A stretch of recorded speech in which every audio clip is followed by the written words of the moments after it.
Debout face à la fenêtre, un être livide, pâle et maigre observe les enfants jouer à l'extérieur. Son regard plein d'envie trahissait une pointe de jalousie. Cette petite fille aux couettes parfaitement symétriques, ce garçon au pantalon propre, ce bébé chouinant dans le bac à sable vers qui la belle femme aux longs cheveux blonds se précipite et prend dans ses bras. Ce regard morne ne pouvait se détacher de cette scène qui se déroulait sous ses yeux. La maison dans laquelle il se trouve est immense. Il le sait, vu la hauteur à laquelle il voit le monde. Mais il n'a jamais connu que cette pièce, sombre et froide, aux couleurs grisâtres, autant que son visage. Un matelas simple au drap blanc terni et un pot dans lequel il se vide constituent sa chambre.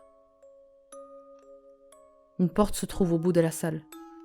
Cette porte qu'il a passée seulement une fois dans sa vie.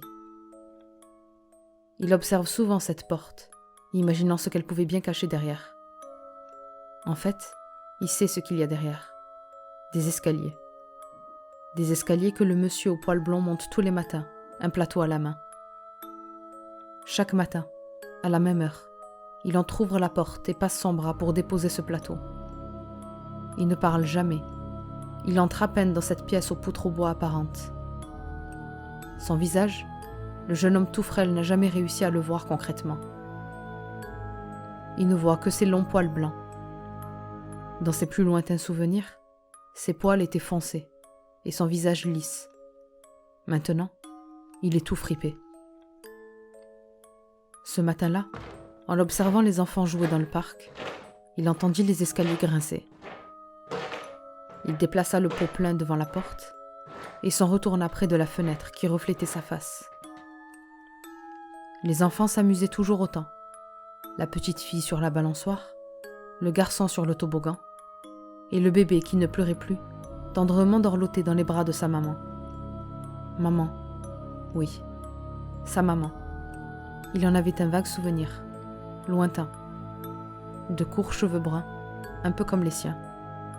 Il ne savait pas vraiment, le seul reflet qu'il a de lui étant celui que la fenêtre sale lui renvoyait. Il se souvient aussi de son parfum, un parfum très léger, sucré, un peu comme ce petit carré marron, à peine plus grand que la paume de sa main, que le monsieur lui met très rarement dans son plateau, un jour de neige, lorsque la rue au dehors est illuminée. Il adore cette période. Le paysage blanc, les lumières, les arbres décorés. Ce soir-là, en plus du petit carré marron, il a droit à une boisson chaude, un liquide blanc, doux, apaisant. Les enfants s'en vont avec leur mère. Le bébé est dans sa poussette, la petite fille et le petit garçon la tiennent de chaque côté, pendant que la mère la pousse. Il pose sa main fade sur la vitre, s'imaginant marcher avec eux sous ce ciel couvert annonçant la pluie. Il n'essaye même plus. Ses tentatives pour avertir les passants se sont toujours finies en un échec cuisant. Personne ne le voit au dehors. Il a déjà hurlé, tapé l'épaisse fenêtre ronde, mais rien. Il n'est pas vu, pas entendu. Il a même tenté de la briser à l'aide de sa chaise, mais impossible. Il n'a plus sa chaise, ni sa lampe, ni son lit. Seulement un matelas recouvert d'un drap blanc devenu beige, un coussin et un seau. Pendant un moment, le seau aussi il ne l'avait plus. C'est comme ça que le monsieur le punit lorsqu'il ne lui obéit pas. Il n'a plus rien dans sa chambre, seulement les murs. Si seulement il pouvait les prendre aussi. En plus de cela, le monsieur fripé ne revient plus avec les plateaux de nourriture, et cela pendant plusieurs jours. Il ne pouvait pas prendre ce risque. Alors, il observe cette joyeuse petite famille, la fille aux jolies couettes, le garçon au beau pantalon, et le bébé endormi, enroulé dans sa belle couverture. Et la maman. Oui, sa maman. Il se rappelle de son sourire. Lui aussi sourit, et fait un signe de revoir à la joyeuse famille, qui s'éloignait, leur disant à bientôt, comme d'habitude. La porte se referme. Il se retourne. Le pot est vide. Le monsieur l'a remplacé. À côté, un plateau contenant une assiette et une bouteille d'eau. Il s'installe sur son lit et mange lentement. Il a faim, très faim. mais ce plat sera le seul de la journée. Il doit en laisser assez pour tenir jusqu'au lendemain. Il en a marre de cette nourriture sans saveur, sans amour. Il mange pour survivre. Pourquoi survivre? Il ne fait rien, il ne vit pas. Il n'a pas d'espoir, aucun espoir de s'en sortir. Et s'il suppliait encore le vieux monsieur de le laisser sortir? Non, la dernière fois, il n'est plus revenu. Il n'a pas eu à manger ni à boire pendant de longues journées, où il faisait particulièrement chaud. Il n'avait plus la force de se lever et observer l'extérieur. Donc non, il se devait de suivre les règles imposées. Après avoir avalé le quart de cette soupe gluante, il repose l'assiette et se dirige vers la fenêtre. Cette fenêtre qui le séparait de sa liberté. Qu'avait-il bien pu faire pour être enfermé? Voilà le monsieur qui passe tous les jours à cette heure-là. Il met des papiers dans la boîte en face de sa prison, puis s'en va. Cet homme au gros sac et au chapeau bleu ne lève jamais la tête vers lui. Il pose les papiers, puis s'en va. De toute façon, il ne le verrait pas, comme personne d'ailleurs. Le jeune garçon blafard regarde maintenant à droite. 3, 2, 1. La dame en vélo. Elle porte un chapeau, elle aussi. Pas tous les jours, mais souvent. Il ne discerne de son visage que ses lèvres, des lèvres très rouges. Elle sourit et fait un signe de la tête au monsieur qui vient de déposer des papiers dans la boîte. Ce dernier lui sourit à son tour. Vélo. Il n'en a jamais fait. Il sait que c'est un vélo, parce qu'il y en avait un dans cette pièce décolorée. Il y a très longtemps qu'il n'y est plus. Depuis qu'il a tenté de casser la fenêtre avec un jouet en bois. Un petit train ou une petite voiture, il ne sait plus. Le monsieur au poil foncé avait totalement vidé sa chambre ce jour-là, lui laissant le strict minimum. Mais même le minimum, il lui a pris, lui laissant le strict vital. Elle passe devant sa tour sans lever la tête. De toute façon, elle ne le verrait pas. 5, 4, 3, 2, 1, le camion. Il passe 4 fois par semaine. Il vide les gros bacs dans la rue, les bacs où les gens déposent de gros sacs, leurs poubelles. Le jeune garçon cireux s'est toujours demandé si ce que contenait son seau se retrouvait là-dedans. Quelque part, il l'espérait. De cette manière, un peu de lui verrait le dehors, l'ailleurs. Puis, plus personne. Il reste là à observer le monde tourner sans lui. Les rares voitures défilant les unes après les autres. Les rares passants vaquant à leurs occupations. Il est triste. Il s'éloigne, s'assoit sur son lit et mange le quart de la soupe qui lui reste. Il prend son temps. Il en a énormément à revendre. Il boit 2, non, 3 gorgées. Il a mal au ventre. Il va sur son pot. Lorsqu'il finit, il est l'heure pour lui de retourner à la fenêtre. Dans le parc, il va retrouver ses amis, 3 jeunes qui se réunissent pour déjeuner. Il aimerait tant manger avec eux. Leurs repas ont l'air tellement bons. Ils sont là, nez rouge, 4 yeux et 2 dents. 2 garçons et une fille. Ils mangent ensemble tout en jouant, profitant du parc vide. Nez rouge se bande les yeux et tourne sur lui-même, puis se lance à la recherche des 2 autres, en essayant de les attraper. Ils ont l'air si heureux. Le garçon se prend au jeu et crie par la fenêtre la direction que son ami doit prendre pour les trouver. Nez rouge attrape 4 yeux. Le garçon saute de joie. Heureusement qu'il lui est venu en aide. Sans lui, il n'aurait jamais réussi.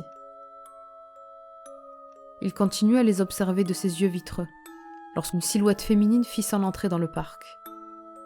Qui est-elle? Elle a la même taille que ses amis, de longs cheveux foncés tombant sur une robe claire allant jusqu'aux genoux. Il redevient silencieux, pensif, tout comme ses amis qui retrouvent soudainement leur calme en voyant la jeune étrangère. Qui est-elle? Elle s'assoit sur le banc à l'extrémité du petit parc sans jeter un œil à nez rouge, 4 yeux et 2 dents. Personne ne parle. Personne n'ose briser le silence provoqué par sa venue. Les 3 camarades se remettent à jouer peu de temps après, faisant abstraction de sa présence. Mais en ce qui concerne la petite tête à travers la fenêtre, son entrée lui retourna l'estomac. Les grands yeux noirs de la jeune fille aux longs cheveux bruns l'hypnotisaient. Il ne sait pas ce qui le prenait de la regarder avec autant d'insistance, mais il ne pouvait détacher son regard. Elle relève la tête et manque de le voir. Enfin, c'est ce qu'il croyait. Sa seule réaction a été de se cacher. La panique était telle qu'il ne contrôlait plus ses faits et gestes. Lorsqu'il se remit discrètement à la fenêtre, elle était maintenant en train de parler avec ses amis. Une sensation poignante le gagna soudainement, ne pouvant s'empêcher de serrer les poings. Elle sourit, laissant paraître ses dents blanches. Ses joues rosées caressées par ses cheveux ébènes attendrissaient le jeune homme, qui ne voyait plus qu'elle. Mais qu'est-ce qui pouvait bien la faire sourire? Kazuo lui parle, puis elle se lève rejoindre ses deux acolytes. Le jeune vitreux sentait ses joues bouillir en voyant la complicité qui s'installait entre eux et la jeune fille aux longs cheveux. Il n'arrivait plus à se concentrer sur quoi que ce soit d'autre. Nez rouge a les yeux bandés, il doit essayer de les attraper. La fille aux longs cheveux rit aux éclats. Kazuo est trop proche d'elle. Elle se cache derrière lui. Le garçon qui observe la scène depuis sa haute maison a toujours les poings serrés. Il est en colère. Il donne des coups à la fenêtre. Ses yeux se remplissent d'eau. Il tourne violemment la tête et se jette dans son lit. Il n'a pas faim. Il n'a pas soif. Il est triste. Triste de ne pas faire partie de ce monde. Triste de ne pas parler à longs cheveux. Triste de ne pas jouer avec ses amis. Il se calme un moment, se relève et rejoint la fenêtre. Le parc est vide. Ses amis sont repartis. Pas de panique. Ils reviendront demain. Pendant ce temps, il n'est plus d'humeur à observer le monde vivre sans lui. Il se rallonge dans son lit et essaye de dormir. Le soleil est encore bien haut dans le ciel. La nuit n'est pas prête d'arriver. Mais il veut dormir. Jusqu'au lendemain. Malgré une fin de journée et une nuit agitée, le garçon pâle ne sort pas de son lit. Le monsieur tout fripé monte les escaliers et entr'ouvre la porte. Le garçon ne fait aucun mouvement. Le seau, ramène-le-moi. Et le plateau. Il se lève sans grande volonté, prend le pot et le plateau, et les pose devant la porte que le vieux a refermée en attendant qu'il s'exécute. Il repart dans son lit en se couvrant du drap sale. Le vieux monsieur rouvre la porte, prend le récipient en le remplaçant par un propre, et récupère le plateau en déposant un nouveau. Tu n'as pas fini ton repas d'hier. Aucune réponse ne se fera entendre du garçon qui lui tourne le dos. Il entend la serrure. Il n'a pas faim, ni soif, ni rien en fait. Il se lève et jette un œil au dehors. Le camion poubelle est là. Il se rallonge. En fait, depuis sa rencontre la veille avec Longcheveux, il n'a fait que penser à elle. Depuis que ses yeux se sont posés sur son visage, il a une sensation à la fois plaisante et désagréable dans son estomac. Il ne peut effacer de sa mémoire son sourire, ses grands yeux noirs, ses longs cheveux foncés. Des cheveux magnifiques, comme ceux de sa mère, même s'ils étaient plus courts. Il retourne à la fenêtre. Elle n'est pas encore là. Elle ne va pas tarder. Il ferait mieux de manger. Il a la tête qui tourne. Il prend l'assiette et s'assoit dans son lit. Du pain et des haricots blancs. Il met un bout de pain dur dans la bouche, mais il n'a pas faim. Non pas parce que c'est dégueulasse, mais il avait la sensation que son estomac était plein. Il repose l'assiette et retourne à la fenêtre. Toujours pas là. Il a une envie pressante. Il va se soulager, mais ne s'y attarde pas, contrairement à son habitude. Il se lève vite et repart à la fenêtre. Ça y est, elle est là. Ses longs cheveux lâchés qui dansent au rythme du vent, un sourire radieux, une longue robe rose parsemée d'étoiles noires. Elle est accompagnée de ses nouveaux amis, mais Kazuo est près d'elle. Trop près. Elle rigole chaque fois qu'il prend la parole. La joie qu'il éprouvait en la voyant est vite remplacée par la jalousie et la colère, encore une fois. Il prend sur lui. Qu'a-t-il bien pu faire pour être enfermé là? Soudain, Il tape à la fenêtre de toutes ses forces, espérant que quelqu'un l'aperçoive, comme d'habitude. Mais rien. Il ne supporte pas de la voir près de son ennemi. Oui, Quatre Yeux n'est plus son ami. Comment ose-t-il s'approcher de Longcheveux? Il a été le premier à la voir. Que lui arrive-t-il? Il se rassoit sur son matelas, agité par ses pensées et ses émotions. Il ne faisait plus la différence entre les deux. Il ne peut s'empêcher de se rediriger vers la fenêtre les observer. Les quatre jouent de nouveau. Cette fois, c'est Longcheveux qui a les yeux bandés. Quatre Yeux ne la quitte pas. Ne comprend-il pas le but du jeu? Il fait tout pour se faire attraper par Longcheveux, pendant que Nez Rouge et Dedans les observent plus loin d'un air dubitatif. Le jaloux est agacé et se rallonge dans son lit. Il ne peut plus les supporter, ni Quatre Yeux, ni Longcheveux. Comment ose-t-il faire ça sous ses yeux? Un moment passe où il ne cesse de se ronger de questions qui resteront sans réponse. Il se relève, retourne à la fenêtre, mais plus rien. Ils ne sont plus là. La colère laisse place à la tristesse qui envahit ses yeux, d'où des larmes coulent. Il traîne des pieds jusque son lit pour essayer de dormir malgré le soleil encore bien haut dans le ciel. Pendant ce laps de temps, il réfléchira, longuement, et se rappellera que la relation qu'il entretient avec ses amis est à sens unique. Personne ne le connaît. Ils ne sont pas au courant de son existence, et n'en doutent même pas. Il se devait d'accepter cette situation et de continuer à les regarder vivre malgré lui depuis sa chambre froide. Et c'est ainsi que les jours défilèrent, où notre protagoniste se contentait de regarder ses camarades depuis sa prison, enviant leur vie sans grand espoir. Longcheveux et Quatre Yeux étaient de plus en plus complices, ce qui déchirait le cœur du jeune garçon inexistant. Un jour où il attendait patiemment ses amis, il entendit le vieil homme monter les escaliers derrière la porte. Il ne faisait plus attention à ce dernier. Il était comme les passants à l'extérieur, inatteignable, passager. Comme à son habitude, il amena son pot d'excréments devant la porte, puis il s'en retourna à la fenêtre, son regard porté sur les enfants dans le parc. La serrure se fit entendre, puis la poignée. Soudain, un cri, suivi d'un bruit sourd. Le jeune homme se retourna brusquement. Devant lui, étendu sur le sol, l'homme fripé au poil blanc, allongé de tout son long. Près de lui, le plateau renversé qu'il tenait dans les bras. Dos à la fenêtre, le jeune garçon n'osa pas bouger. La situation lui était totalement inédite. Était-il endormi? Il s'approcha du vieux monsieur fripé et le toucha à l'aide de son pied, s'attendant à une réaction. Mais rien. Aucun mouvement, aucun signe de vie.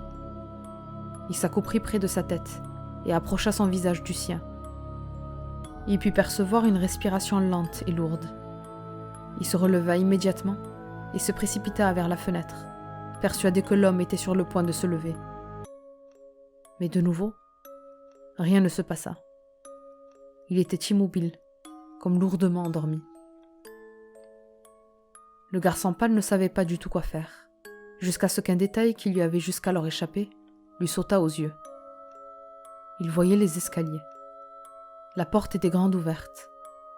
Cette porte qui le séparait de la vie, enfin lui ouvrait ses bras. Il eut un moment d'hésitation, ne pouvant s'empêcher d'imaginer toutes les punitions qui résulteraient de cet acte. Mais ses doutes se dissipèrent dès qu'il vit du coin de l'œil la petite fille aux couettes symétriques, le garçon aux pantalons centraux et le bébé dans sa poussette quitter le parc avec leur maman aux cheveux dorés. Ces enfants qu'il rêvait de suivre depuis des mois. Puis il se rappela de Quatre Yeux, Nez Rouge, Dedans, ses amis de toujours.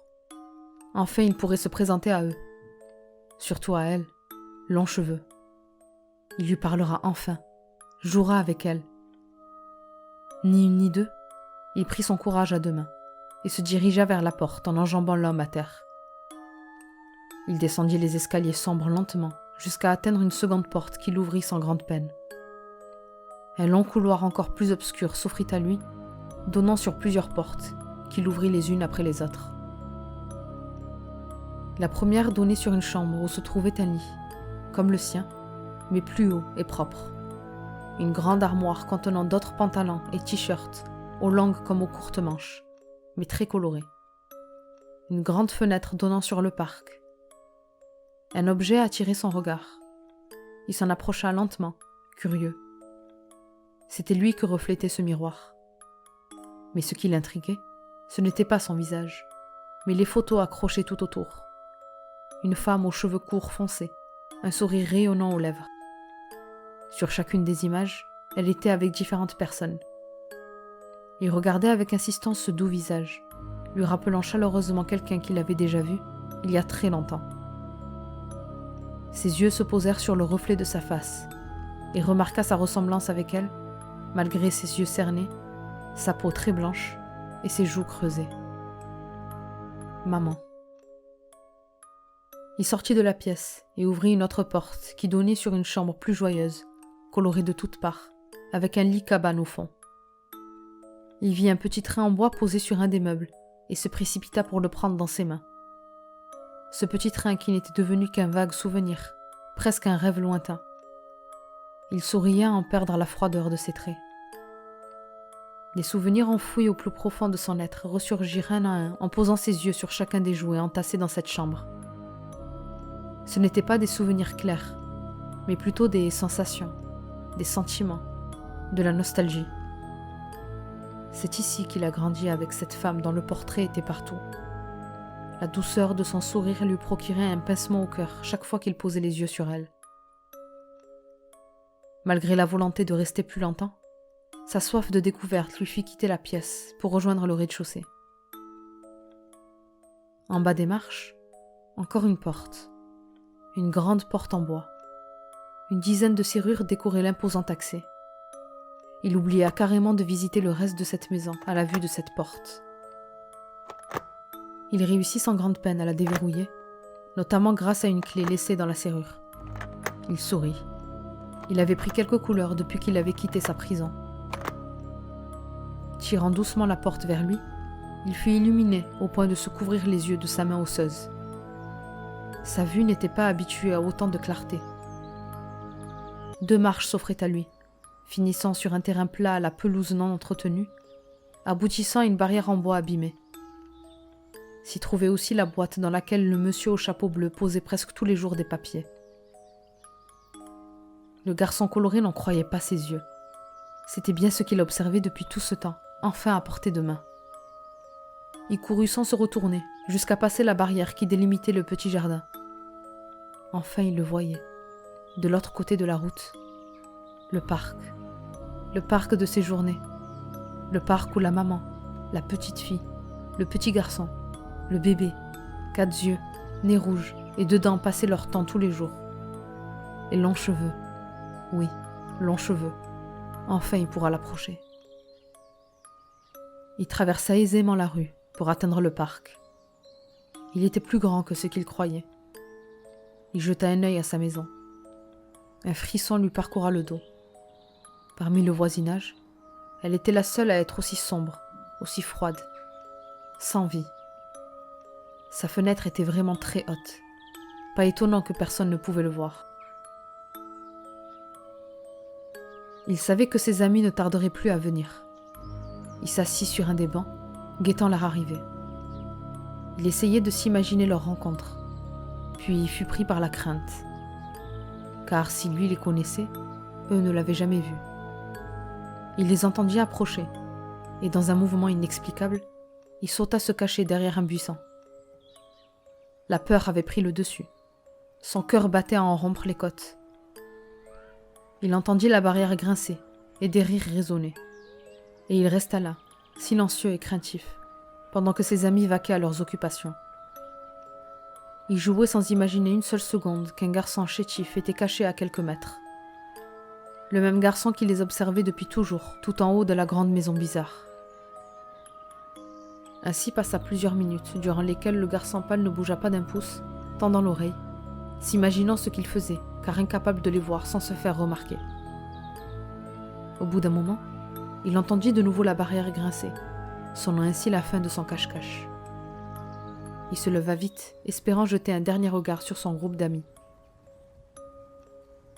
Salut, lui lança une voix très douce. Le garçon pâle se tourna brusquement et eut une vision éblouissante. C'était Longcheveux. Elle était si belle. Son visage illuminait les alentours, bien plus que le soleil caché derrière les nuages. Ses cheveux étaient plus clairs que ce qu'il pensait, mais cela lui allait si bien. « Pourquoi étais-tu caché ? On t'a fait peur ?» Le jeune garçon ne pouvait prononcer un mot. C'est à peine s'il se souvenait comment respirer. Il était complètement paralysé, impossible pour lui de dire ou faire quoi que ce soit. « Tu as besoin d'aide ?» Elle tendit la main tout en s'approchant de lui, afin de le saluer dans les règles de l'art.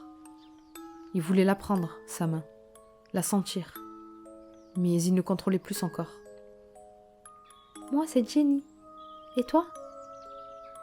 Il voulait répondre, mais ne pouvait pas. Son nom, il ne le connaissait pas. Il l'avait oublié depuis le temps.